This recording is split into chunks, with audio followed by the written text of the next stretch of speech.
En Bristol Myers Squibb llevamos más de 50 años ayudando a nuestros pacientes en Puerto Rico a prevalecer sobre enfermedades graves. Ustedes son nuestra inspiración y hoy reiteramos nuestro compromiso de continuar desarrollando medicamentos y tecnologías por muchos años más. Porque a todo lo que hacemos le damos un toque humano. A continuación les presentamos Hablemos de Reumatología con Fundación FER, un programa de la Fundación Puertorriqueña de Enfermedades Reumáticas.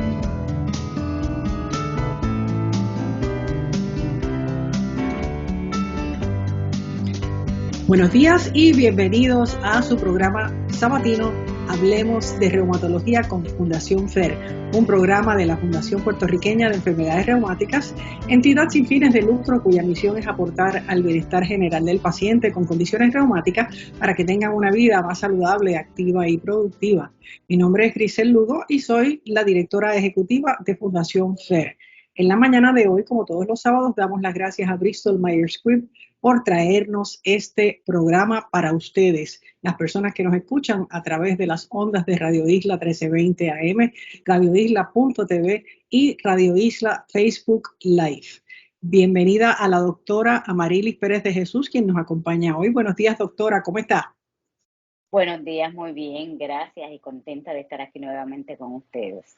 Bueno, que hoy nos trae un tema muy actual y que yo estoy segura de que le va a gustar a muchísimas personas escuchar sobre este tema que tenemos una de hoy. Pero antes quiero presentarles brevemente a la doctora porque pues generalmente muchas personas a lo mejor ya la conocen, pero otras personas es la primera vez que la escuchan. Así es que la doctora Amarilis Pérez de Jesús es reumatóloga, parte de la junta directiva de la Fundación FER y socio fundador. Presidió la Asociación de Reumatólogos de Puerto Rico y en el 2010 publicó su primer libro, Una nueva vida con artritis reumatoide, dirigido a pacientes con artritis reumatoide y sus familiares.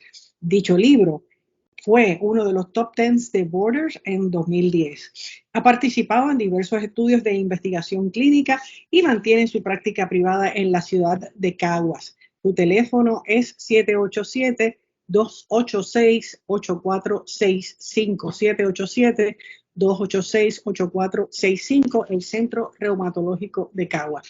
Y el tema de hoy, como les expliqué, es algo que está muy al día, está basado, las preguntas que vamos a formular en la mañana de hoy a la doctora, está basado en un artículo que ella misma escribió y que se llama Los implantes de seno de silicón y la artritis reumatoidea, así que es muy, muy actual.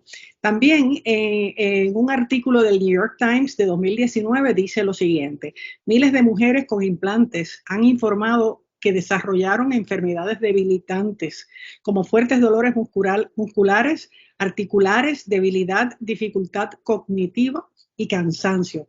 Una constelación de síntomas que algunos expertos llaman la enfermedad por implantes mamarios.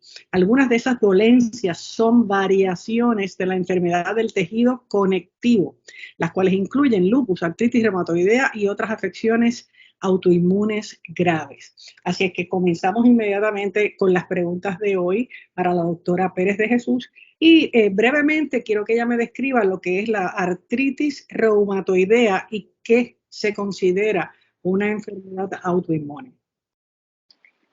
La artritis reumatoidea, como hemos hablado en otras condiciones, es una de las enfermedades autoinmunes. Es una condición crónica, es sistémica, afecta a muchos órganos, pero lo primordial es que haya afectación en las articulaciones, donde el paciente va a tener entumecimiento, va a tener rigidez, va a tener cansancio y eventualmente disminución en la capacidad funcional. O sea, es una de las enfermedades autoinmunes. Las enfermedades autoinmunes son aquellas condiciones que no son solo reumáticas, donde el sistema inmunológico comienza a atacar nuestros propios órganos. El sistema inmunológico se supone que nos protege de infecciones, por ejemplo. En este caso hay una disregulación que no sabemos por qué ocurre y comienza a atacar nuestros propios órganos. En las enfermedades reumáticas, pues las articulaciones, tejido articular, tejido de colágeno, en condiciones cardíacas, pues el corazón, las vasculitis, en tiroiditis, o sea, hay una gran gama de enfermedades autoinmunes. Lo común en ellas es que el sistema inmunológico te ataca tus propios órganos. Doctora, porque hoy día esa palabra autoinmune está muy popularizada con la situación del COVID, ¿verdad? Que básicamente sabemos que ese sistema es el que nos está protegiendo de que tengamos una situación más o menos grave, ¿verdad? Dependiendo de cuán saludable esté en cada persona. Así es que es importante que se sepa qué es lo que, de qué se tratan las enfermedades autoinmunes y que no todas necesariamente son reumáticas. Hay algunas de otras eh, áreas médicas, ¿no? Pero entonces, volviendo al tema que nos atañe hoy, quisiéramos saber cuál es la correlación entre la artritis reumatoide, ¿verdad? Y los implantes de seno de silicón, que hacemos la salvedad que en específico estamos hablando de este material solamente.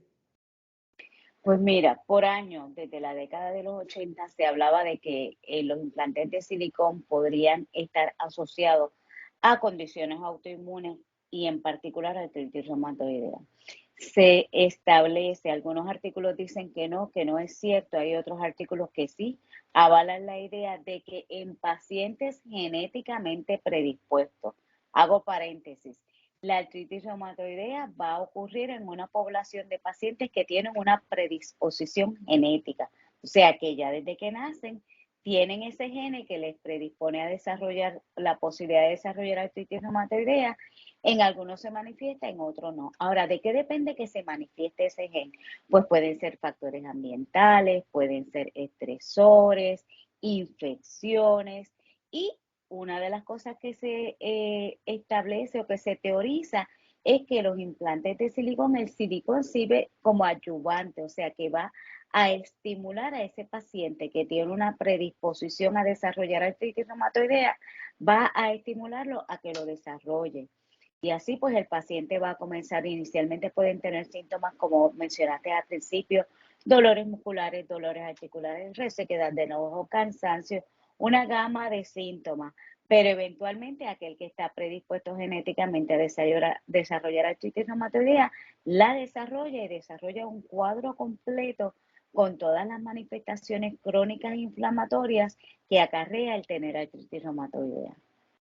Doctora, y también se ha hablado de que hay pacientes que, además de artritis reumatoidea, otros pacientes que tienen, ejemplo, fibromialgia, ¿también se manifiesta de la misma manera? Pues en el caso de la fibromialgia no es un desorden autoinmune, pero sí es musculoesqueletal. En el caso de la fibromialgia, cuando mencionaste el artículo de New York, mencionaste síntomas como el cansancio, disfunción cognitiva, malestar general, dolores crónicos. Así es que hay un subgrupo de pacientes que sí desarrolla este tipo de cuadro con toda esa gama de síntomas y aquellos los que conocen lo que es fibromialgia, que es una manifestación, una condición, un síndrome, donde el paciente tiene múltiples síntomas, entre ellos los dolores crónicos, el cansancio, disfunción cognitiva. O sea que los síntomas son muy parecidos y sí se llegó a establecer en algún momento que podría ser que los pacientes de fibromialgia con implantes de silicón también se exacerba el que manifiesten los síntomas de fibromialgia. Ahora, importante establecer, artritis reumatoide es autoinmune, fibromialgia no lo es, aunque ambas son condiciones musculoesqueletales que comparten algunos de los síntomas. Artritis reumatoidea es una condición establecida, fibromialgia es un síndrome, un grupo de síntomas, un complejo de síntomas como tal. Así es que, en otras palabras, puede manifestarse de manera similar, sin embargo, son dos condiciones que en realidad no están necesariamente asociadas una con la otra. O sea, no una persona que tiene artritis reumatoidea necesariamente va a tener fibromialgia y viceversa. O sea, es que unas pueden tenerlas y otras en otras circunstancias de otra condición en particular, dado a la predisposición genética de esa persona, ¿verdad? Doctora, además de esa Un predisposición. segundito antes de que siga, Grisel. Sí, Sí, en lo que mencionaste es cierto.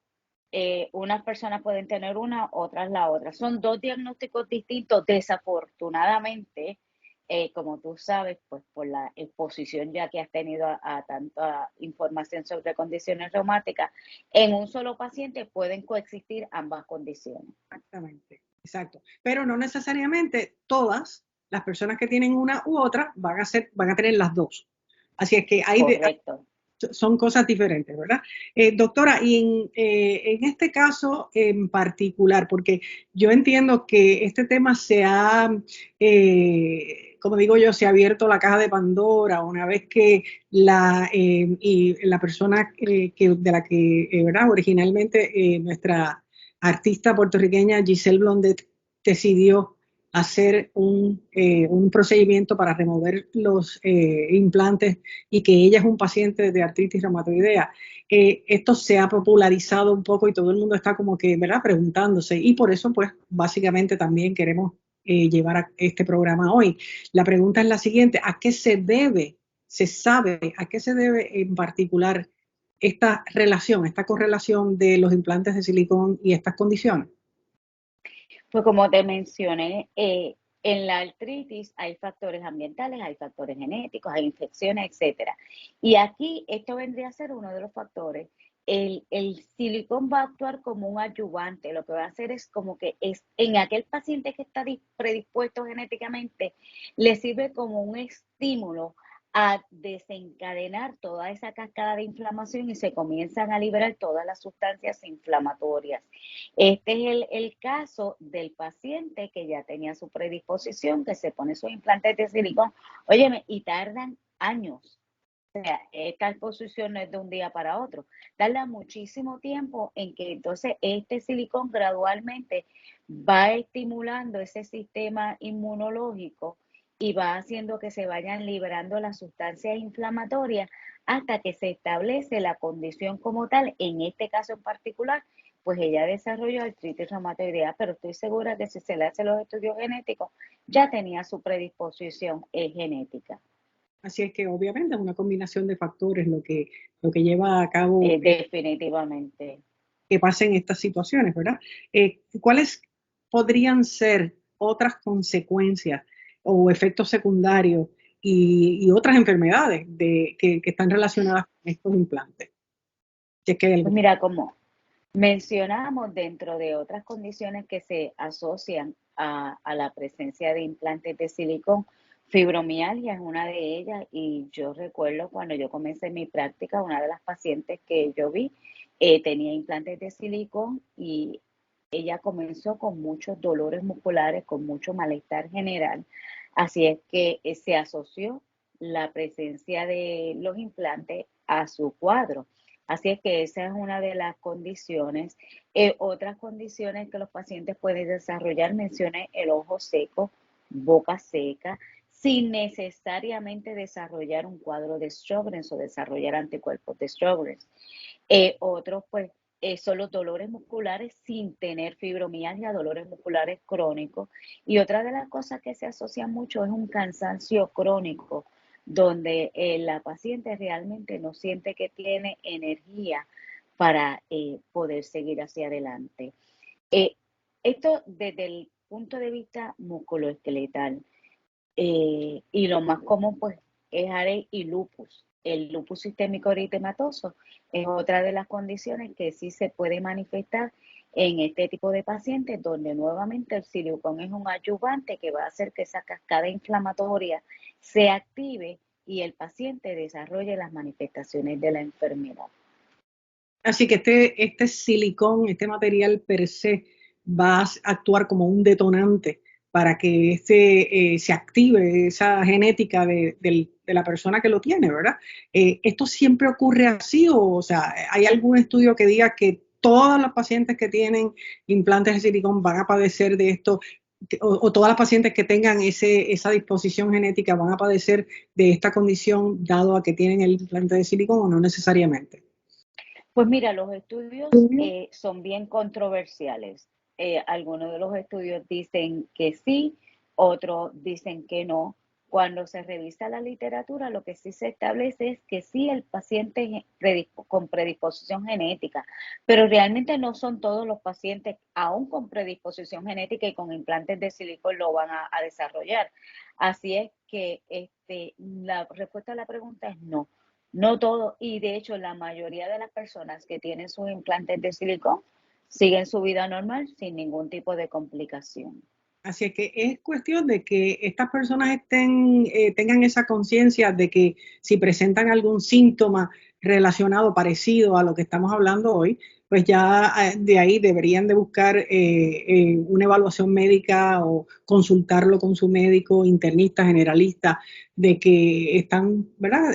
Empezando a sentir ciertos síntomas sospechosos, por decir así, para que tengan una evaluación una vez que tengan esta presencia de síntomas, ¿verdad?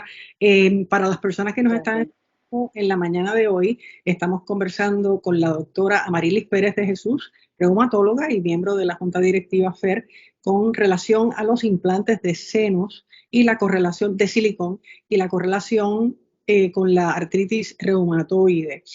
Doctora, una vez que este programa termine, continúa en la página de Facebook y desde la semana próxima estará en todas nuestras redes sociales y en la página de FER, www.fundacionfer.org, para que si lo quieren buscar, consultar, compartir, aclarar alguna duda, está disponible para todo el mundo. Vamos a hablar entonces, doctora, de lo que se puede considerar una solución o un tratamiento, o cuál es la recomendación para que estas personas puedan sentir un alivio o que se resuelva esta situación. ¿Qué se recomienda? Ok, la recomendación, 75% de las pacientes con implantes de silicón que desarrollan este tipo de síntomas, cuando se hace la explantación, se remueve el implante, mejoran. Así es que la gran mayoría de ellas van a mejorar. Lamentablemente, el tratamiento es remover los implantes. Ahora bien, si la paciente tiene un diagnóstico establecido, en este caso que estamos hablando de artritis reumatoidea, ya la condición está establecida. Así es que la remoción del implante tiene un grado de validez, porque la remoción del implante lo que va a hacer es que va a hacer que ese paciente pues mejore los síntomas como el cansancio, los dolores musculares, la resequedad de ojo, etcétera, los problemas de insomnio que a veces tienen. Sin embargo, ese paciente debe recibir tratamiento para su artritis reumatoidea, porque ya tiene un diagnóstico, ya el diagnóstico está establecido y el implante realmente fue, como tú dijiste, el factor desencadenante, pero ya estaba ahí. Así que ese paciente debe ser tratado para su artritis reumatoidea, pero sí, el hecho de quitar el implante, dice la literatura, que los síntomas generales como el cansancio, dificultad para dormir, dificultad para concentrarse, esos síntomas deben mejorar, así es que la calidad de vida de ese paciente mejora. Y como ya tienen un diagnóstico identificado y establecido, tratamos la condición y sí, ese paciente va a tener una marcada mejoría.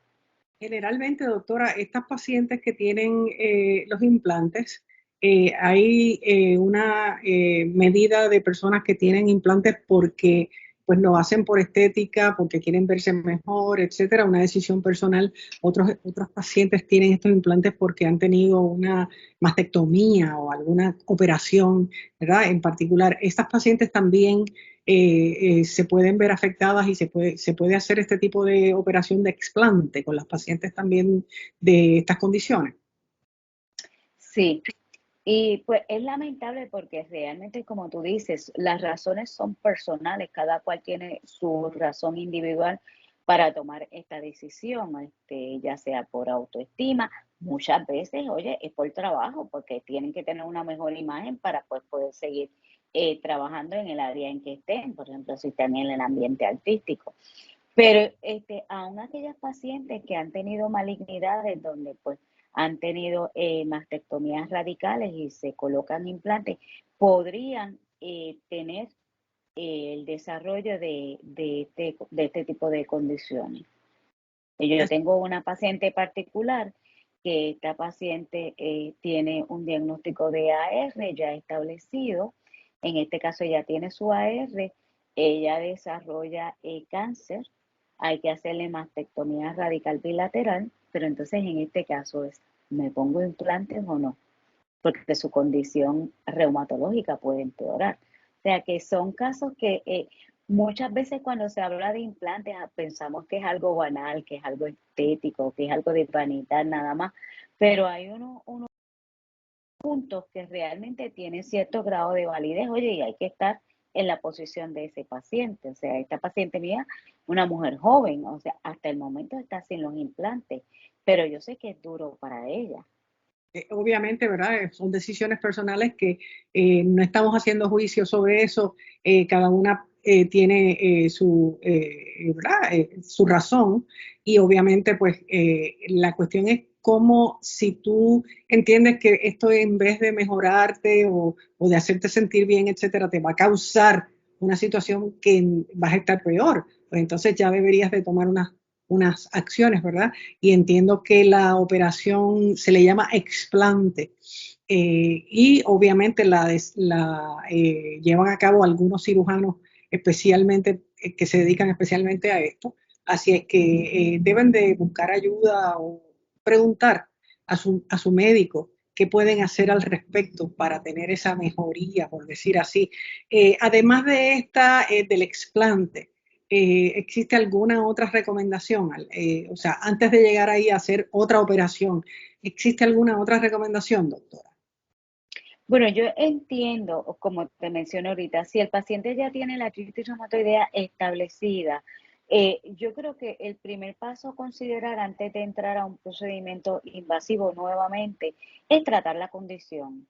Vamos a tratar, mi recomendación es, vamos a tratar la condición, a ver qué tal, a ver cuántos de esos síntomas mejoran, porque a veces cuando tratamos la condición, muchos de los síntomas van a mejorar indiscutiblemente, claro. Tenemos que darle tiempo porque no todos los pacientes responden a la misma terapia y en el caso de artritis reumatoidea que tenemos una gama de tratamientos tan amplio, no solo que nos responden, es que tenemos que diseñar el tratamiento para ese paciente y a veces tratamos uno, no falla, pues nos vamos a otro. Pero mi primera recomendación siempre sería, mira, ya tenemos el diagnóstico establecido, vamos a tratar la condición antes de proceder a la remoción o a la explantación eh, pero pues es como tú dices, es una decisión individual porque solo esa persona sabe cuánto su calidad de vida se está viendo afectada y pues cuán rápido quiere resolver la situación. Pero pues toda cirugía también tiene sus complicaciones, así es que es una decisión que hay que poner en una balanza. Pero mi recomendación inicial, si tienes la condición ya establecida, vamos a tratar la condición y a ver cuánto tú puedes mejorar antes de seguir a tomar otra decisión.